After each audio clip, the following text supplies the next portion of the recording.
নমস্কার ভিউয়ার্স। তো আজ আপনারা শুনতে চলেছেন শ্রীমদ্ ভগবত গীতা যথাযথের ধ্যান যোগের অন্তিম অংশ। আজকে শ্লোক 47। যোগী নামপি সর্বেষাং মত গতেন অন্তরাত্মনা শ্রদ্ধাবান ভজতে যো মাং স মে যুক্ত তমো মত। যিনি শ্রদ্ধা সহকারে মতগত চিত্তে আমার ভজনা করেন, তিনি সবচেয়ে অন্তরঙ্গ ভাবে আমার সঙ্গে যুক্ত এবং তিনি সমস্ত যোগীদের মধ্যে শ্রেষ্ঠ, সেটি আমার অভিমত। তাৎপর্য: এখানে ভজতে শব্দটি তাৎপর্যপূর্ণ। ভজ ধাতু থেকে এই ভজতে শব্দটির উৎপত্তি হয়েছে। সেবা অর্থে এই ভজ ধাতুর ব্যবহার হয়ে থাকে। পূজা করা এবং ভজনা করা এই দুটি শব্দে অর্থ এক নয়। পূজা করার অর্থ পূজ্য ব্যক্তিকে অভিবাদন করা বা সম্মান করা, কিন্তু ভজনা করার অর্থ হচ্ছে প্রেম ও ভক্তি সহকারে সেবা করা, যা কেবল ভগবানই প্রযোজ্য। পূজ্য ব্যক্তিকে অথবা দেবতাকে পূজা না করলে মানুষ কেবল শিষ্টাচারহীন বলেই পরিগণিত হয়, কিন্তু ভক্তি ও ভালোবাসার সঙ্গে ভগবানের সেবা না করা নিন্দনীয় অপরাধ। প্রতিটি জীবই ভগবানের অপরিহার্য অংশ, তাই প্রতিটি জীবেরই ধর্ম ভগবানের সেবা করা। তা না করার ফলেই তার অধঃপতন হয়। শ্রীমদ্ ভাগবতে সেই সম্বন্ধে প্রতিপন্ন করে বলা হয়েছে, য এষাং পুরুষং সাক্ষাদাত্ম প্রভবনীশ্বরম ন ভজন্ত ভজানন্তি স্থানাদ ভ্রষ্টা পতনভদ। অর্থাৎ সমস্ত জীবের উৎস আদি পুরুষ পরমেশ্বর ভগবানের ভজনা না করে যে তার কর্তব্যে অবহেলা করে, সে অবধারিত ভাবে ভ্রষ্ট হয়ে অধঃপতিত হয়। এই শ্লোকেও ভজন্তি শব্দটি ব্যবহার করা হয়েছে। তাই পরমেশ্বর ভগবানের উদ্দেশ্যেই ভজন্তি কেবল প্রযোজ্য, কিন্তু পূজা শব্দটি দেব দেবী ও অন্যান্য জীবের ক্ষেত্রে ব্যবহার করা যেতে পারে। শ্রীমদ্ ভাগবতের এই শ্লোকে অবজানন্তি শব্দটির উল্লেখ ভগবত গীতাতেও পাওয়া যায়। অবজানন্তি মাং মূঢ়া, অর্থাৎ মূঢ় ব্যক্তিরাই কেবল পরমেশ্বর ভগবান শ্রীকৃষ্ণকে যথার্থভাবে জানতে না পেরে অবজ্ঞা করে। ভগবানের প্রতি সেবার মনোবৃত্তি ছাড়াই এইসব মূঢ়রা ভগবত গীতার তাৎপর্য লেখার দায়িত্বভার গ্রহণ করে। তাই তারা ভজন্তি ও পূজা শব্দ দুটির মধ্যে যথার্থ পার্থক্য নিরূপণ করতে পারে না। সব রকমের যোগ সাধনার চরম পরিণতি হচ্ছে ভক্তিযোগ। অন্যান্য সমস্ত যোগের উদ্দেশ্য ভক্তি যোগের মাধ্যমে ভগবত ভক্তির স্তরে উন্নীত হওয়া। যোগ বলতে প্রকৃতপক্ষে ভক্তি যোগকেই বোঝায়, আর অন্য সমস্ত যোগ ক্রমান্বয়ে ভক্তি যোগেই যুক্ত হয়। কর্মযোগ থেকে শুরু করে ভক্তি যোগের শেষ পর্যন্ত পন্থাটি আত্মতত্ত্ব জ্ঞান লাভের এক সুদীর্ঘ পথ। নিষ্কাম কর্মযোগ থেকে এই পথের শুরু। কর্মযোগের মাধ্যমে যখন জ্ঞান ও বৈরাগ্যের উদয় হয়, তখন এই স্তরকে বলা হয় জ্ঞান যোগ। দৈহিক ক্রিয়াকলাপের মাধ্যমে যখন জ্ঞান যোগের সঙ্গে ধ্যান যুক্ত করে মনকে পরমাত্মার উপর একাগ্র করা হয়, তখন তাকে বলা হয় অষ্টাঙ্গ যোগ। অষ্টাঙ্গ যোগকে অতিক্রম করে ভগবান শ্রীকৃষ্ণের শরণাগত হওয়াই ভক্তি যোগের পরিণতি।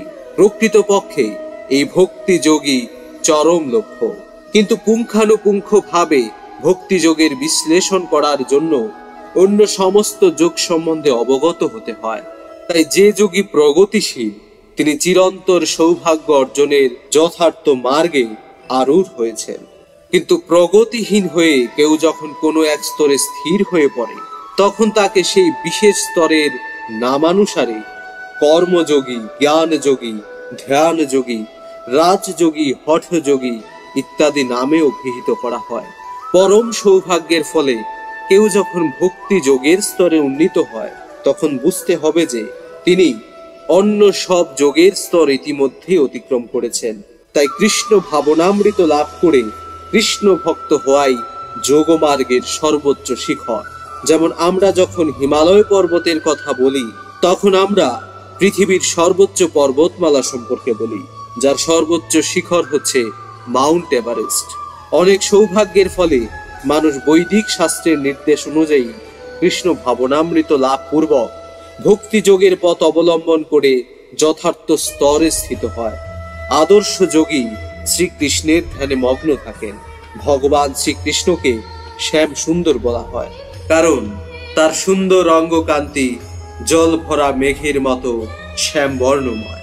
তার পদ্মের মতো মুখারবিন্দ সূর্যের মতো প্রফুল্লোজ্জ্বল। তার বসন মণিরত্নের দ্বারা বিভূষিত। তার শ্রী অঙ্গ ফুলমালায় সুশোভিত। তার দিব্য অঙ্গকান্তিরূপ ব্রহ্মজ্যোতির প্রভায় সর্বদিক উদ্ভাসিত। বিভিন্ন স্বরূপে শ্রীরামচন্দ্র, শ্রী নৃসিংহদেব, শ্রী বরাহদেব এবং স্বয়ং পরমেশ্বর ভগবান শ্রীকৃষ্ণ রূপে তিনি অবতরণ করেন। তিনি মাতা যশোদার নন্দ রূপে সাধারণ মানুষের রূপ পরিগ্রহ পূর্বক আবির্ভাব হন এবং শ্রীকৃষ্ণ গোবিন্দ বাসুদেব আদি নামে বিদিত হন। তিনি আদর্শ সন্তান, আদর্শ পতি, আদর্শ সখা এবং আদর্শ প্রভু। তিনি সমস্ত ঐশ্বর্যে পরিপূর্ণ এবং অপ্রাকৃত গুণাবলীতে বিভূষিত। ভগবানের এই স্বরূপ যিনি সম্পূর্ণ উপলব্ধি করেছেন, তিনি শ্রেষ্ঠ যোগী। যোগের সর্বোচ্চ সিদ্ধির এই স্তর লাভ হয় ভক্তি যোগের মাধ্যমে, যা বৈদিক শাস্ত্রে প্রতিপন্ন হয়েছে। যস্য দেবে পরা ভক্তির যথা দেবে তথা গুরু তস্যৈতে কথিতা হর্থা প্রকাশন্তে মহাত্মনা। অর্থাৎ যে সমস্ত মহাত্মারা ভগবান শ্রীকৃষ্ণ ও গুরুদেবের প্রতি ঐকান্তিক ভক্তি লাভ করেছেন, তাদের কাছে সমস্ত বৈদিক জ্ঞানের সম্পূর্ণ তাৎপর্য প্রকাশিত হয়। ভক্তি অর্থে লৌকিক অথবা পারলৌকিক সব রকম বিষয় বাসনা রহিত ভগবত সেবাকেই বোঝায়। বিষয় বাসনা থেকে মুক্ত হয়ে মনকে সম্পূর্ণরূপে ভগবানের সেবায় আবিষ্ট করা উচিত। সেটি হচ্ছে নৈষ্কর্মের উদ্দেশ্য। এগুলো যোগ পদ্ধতির সর্বোচ্চ সিদ্ধির স্তর। ভক্তিযোগ বা কৃষ্ণ ভাবনামৃত অনুশীলন করার কয়েকটি উপায়। ইতি ভগবত ভাবনা আবিষ্টতা বিষয়ক ধ্যান যোগ নামক শ্রীমদ্ ভাগবত গীতার ৬ষ্ঠ অধ্যায়ে ভক্তি বেদান্ত তাৎপর্য সমাপ্ত। তো এখানেই সমাপ্ত হলো আমাদের শ্রীমদ্ ভাগবত গীতা যথাযথের ৬ষ্ঠ অধ্যায় ধ্যান যোগ।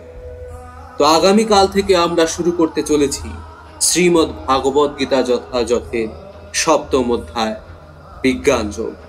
তো আশা করি অন্য সকল দিনের মতো কাল আপনারা আবারও ফিরে আসবেন আমার এই গীতা পাঠ শ্রবণ করার জন্য। হরে কৃষ্ণ কৃষ্ণ কৃষ্ণ হরে হরে, হরে রাম রাম রাম হরে হরে।